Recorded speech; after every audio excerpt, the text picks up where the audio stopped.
No, we're pretty much all suffering right now, but teachers have had an especially rough time these past 2 years, and it's not getting any easier with this latest COVID surge. So tonight, let's hear directly from some of them. I keep saying it's like we're lurching from crisis to crisis. We came to the administration saying we're drowning. We came to PPS and we said our kids are drowning. And there's a lot of concern about how much remote learning will set our kids back. The unfortunate truth is student literacy rates were already pretty bad in parts of Oregon before the pandemic even started. A lot of times, children and parents don't have a lot of resources if kids are struggling to learn to read. And you know those pop-up COVID testing sites in Portland, the ones being investigated by the state after multiple people complained? Well, that company, the Center for COVID Control, is now pausing operations and in some cases shutting down centers across the country. Here's the story. Yeah, big update there. I'm Maggie Vespa. Welcome to The Story. Contact info is at the bottom of your screen. You can email thestory@kgw.com. You can use that hashtag, TheStoryKGW. And let's get right to it because a lot of you wrote in about last night's big story, tipping us off to the story in the first place. And now we have an update. What a difference a day makes. Those pop-up COVID testing sites that you asked us to look into, they're pausing operations nationwide. And in some states, they're shutting down locations altogether. Now, just a little refresher here. This company is called the Center for COVID Control, and it turns out our viewers were really onto something because people across the country have filed complaints about this setup, citing things like long lines, poor organization, delayed test results or no test results. And as of last night, the Oregon Department of Justice had gotten 2 complaints. 2. Tonight, they've gotten 10. And they're still investigating. We've also learned the Center for COVID Control wasn't reporting positive COVID test results to the Oregon Health Authority to be included in those daily counts that we often show you. Legally, every testing outfit is required to do that, and they weren't doing it. Cut to today's announcement. The center in a press release said it's pausing operations nationwide, and that includes 3 sites in the Portland metro area. But in some states like Massachusetts and Washington, those sites are being forced to close. The cities of Lakewood and University Place near Tacoma, for example, ordered the company to close 2 sites this week because they didn't have a business license. Now, the Center for COVID Control isn't admitting any wrongdoing at the moment. They are blaming the pause and the closures kind of on their popularity, saying in a press release, quote, unusually high patient demand has stressed staffing resources. We will obviously stay on this story that you, the viewers, tipped us off to, and we'll let you know what happens next. Now, on to tonight's big story. Teachers say they are drowning, and it's happening here and around the world. Now, before we drill down on Portland's issues, let's kind of broaden this out a little bit. In New York, schools are so short-staffed, they've been asking teachers experiencing COVID symptoms to come back to the classroom. In Chicago, classes resumed in person yesterday after teachers walked off the job for close to a week, demanding stricter safety precautions. And teachers in France followed suit today, going on strike until they get better rules to keep COVID infections at bay. Now, in Portland, nothing nearly that severe has happened here, but teachers have been writing into us exhausted by this latest pivot back, in a lot of cases, to remote learning, and a lot of them are also confused about the metrics districts are using to choose between remote and in-person classes. And then there are issues like the one Katrina highlighted. She wrote, "One thing I want to point out is how shortages of support staff, paraeducators, and teacher subs impact teachers. In my district, when they can't fill a sub request, teachers are asked to sub during their prep planning time." This situation, she added, leads to stressed and exhausted teachers who then end up physically sick, which perpetuates the problem. Now, it's not always easy to get teachers to talk on camera. They often worry it could cost them their jobs, and we completely get that concern. But amid this latest surge, that worry is falling away. 3 teachers spoke to our Christine Pitawanich. I'm Amy Ambrosio, and I teach at Roosevelt High School. And I'm Laura Fisher. I also teach at Roosevelt High School. I'm Doug Robertson. I teach 5th grade at Powell Valley Elementary School in Gresham Barlow. My name is Nicole Safronic, and I'm an ELD teacher at McDaniel High School. 3 of the teachers we spoke to are currently teaching remotely because there were too many COVID-related absences and not enough substitute teachers to keep their schools open. They tell me it wasn't a surprise. I mean, we had 25 staff out on Tuesday, and we had 16 unfilled subs. We've had so many student and staff absences since school began. It just seemed like surely we are right there on the cusp of this happening to us. We all kind of saw it coming.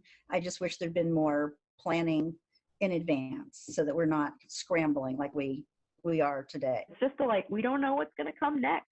Nicole Safronic says she never could have imagined a situation like this. But clearly we're at a crisis level. I'm a little bit speechless that this could possibly happen, that you would have to close schools because there aren't enough adults.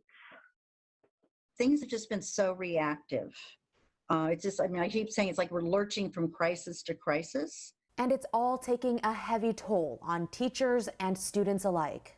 Not only are we dealing with students with mental health and anxiety, issues and anxiety and depression, our staff are reporting and sharing with colleagues just how much mental health struggles they're having as well. They say previously in the pandemic, there was more emphasis on social emotional learning. Students had fewer class periods, which resulted in less pressure. But this year, Laura Fisher says instructional minutes are being prioritized instead. And this year it was like, yep, everything's fine. We're all back to normal. We're going to go back to 8 classes. We're not going to have any of that social emotional time that's carved out.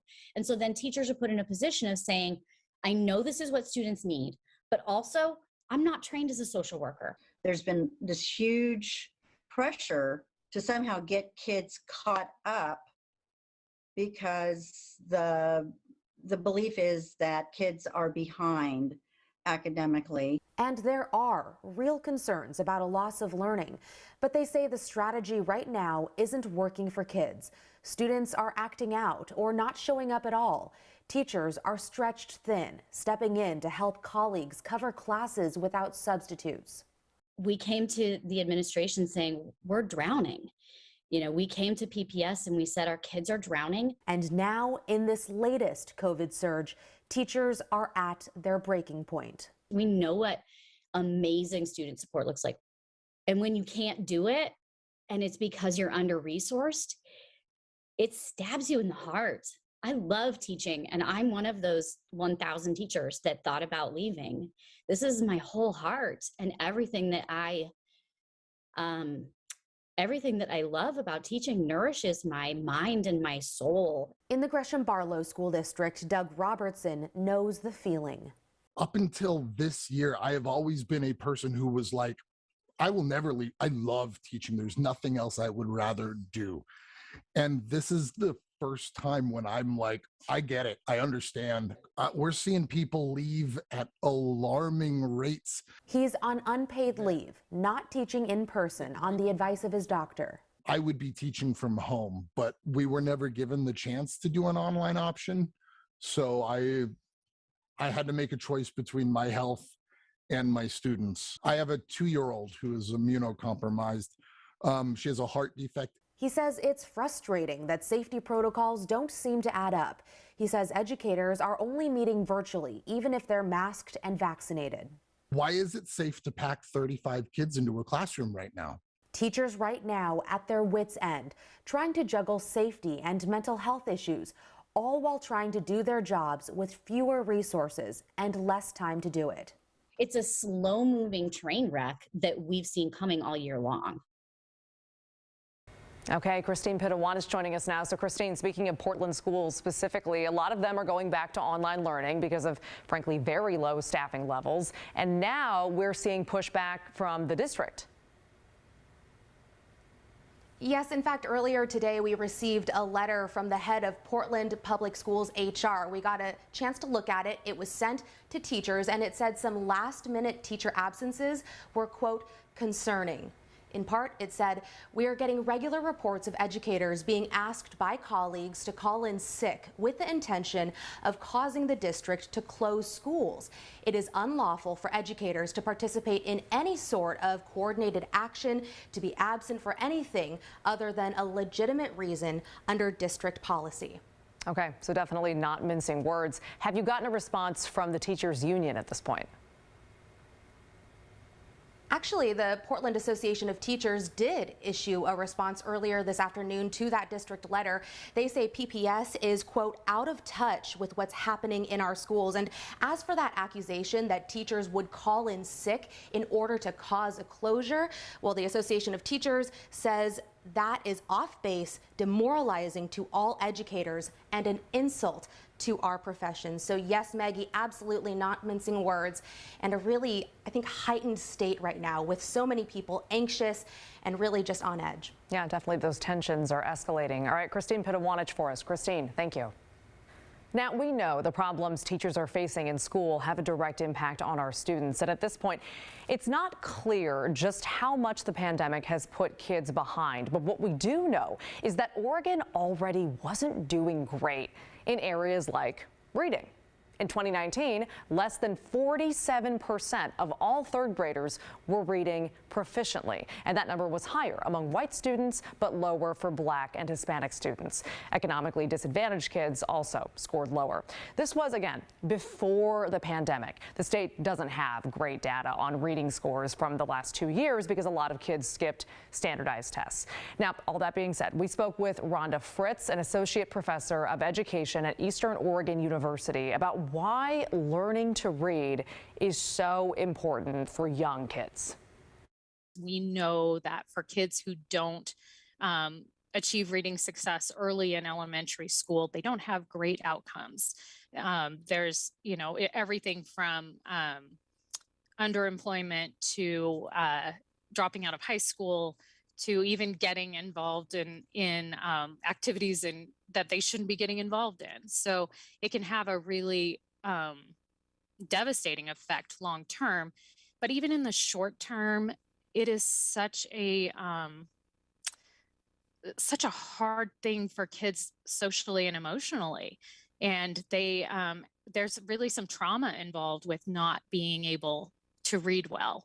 And I think that is something that as teachers, we always have to keep that in mind, that there are a lot of big reasons why we need to make sure kids learn how to read and learn how to read fairly early. So Fritz runs a reading clinic at the university to help better train teachers on how to boost literacy rates for their students. You can see the statistic on their website saying in 2019, 51% of kids in Eastern Oregon were not reading at grade level. And Fritz says that has a lot to do with the lack of resources in that part of the state, kind of spread out across really remote areas. So she wants to change that. I decided to take on the task of sort of integrating two different types of reading clinics. One being a university-based clinic where our pre-service teachers were learning and applying science of reading techniques, and then also having a component that was for in-service teachers to receive the same kind of training, so that eventually we don't have to do the reading clinic outside of their regular practicum placements, because all of the teachers in Eastern Oregon will also be trained. So that's my big goal, big idea. We got a chance to talk to one of the NEWBERG school board members facing a recall election next week, a recall tied to that ban on political symbols, including Black Lives Matter and pride flags. It was politics in the classroom, simple as that. They shouldn't have been allowed in our schools. When the story continues.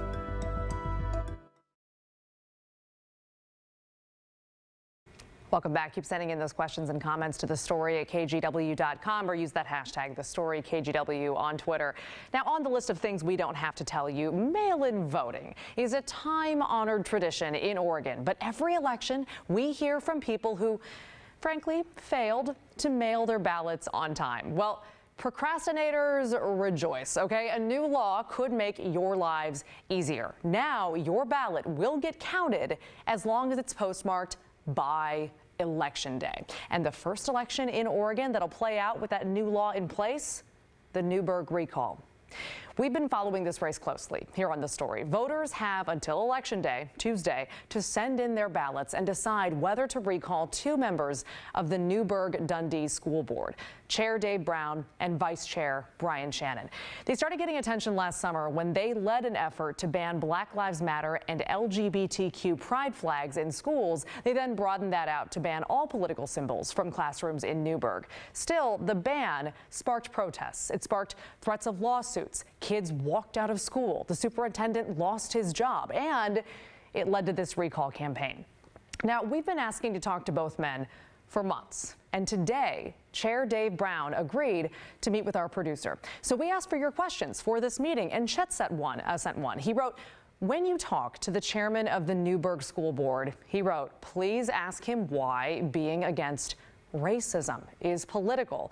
He said political signs were to be banned, and this specifically includes signs that support being against racism and other kinds of bigotry. So we kind of boiled that down a bit and asked the chair first why he thought the ban was necessary. It just came out as simple as that: politics in the classroom. And they are political, and they are adult driven, and our kids are being used in a situation that can't happen, not in public schools.